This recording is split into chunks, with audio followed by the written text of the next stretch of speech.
Welcome back to the channel. Today we have a quick but essential tutorial for all you design enthusiasts out there. If you have been wondering how to know which version of Inkscape you are currently running on your computer, you have come to the right place. Knowing your software version is vital for troubleshooting, following specific tutorials, or ensuring you have access to the latest features. If this video helps you out, please consider hitting the like button and subscribing to the channel for more design software tips. Let's get right into it. To start, go ahead and launch your Inkscape application on your desktop. Once the software is fully open, navigate to the top menu bar.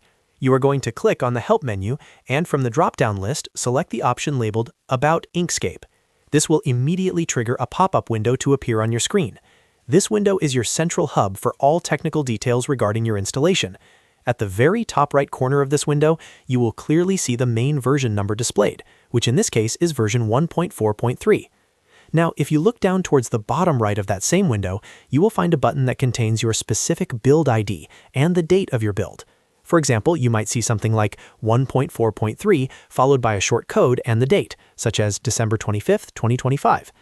This build information is crucial if you are ever submitting a bug report or asking for technical help in developer forums.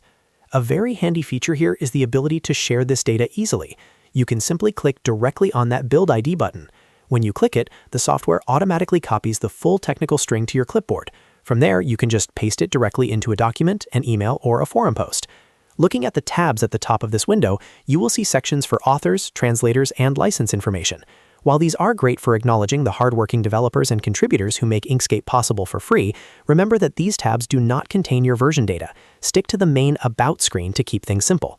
Keeping your version information handy like this ensures that you are always working with the correct tools, and it makes it so much easier to stay updated with the latest software patches and releases. If you enjoyed this quick guide to checking your Inkscape version, make sure to like the video and hit that subscribe button so you never miss another tutorial. Thanks for watching, and I will see you in the next one.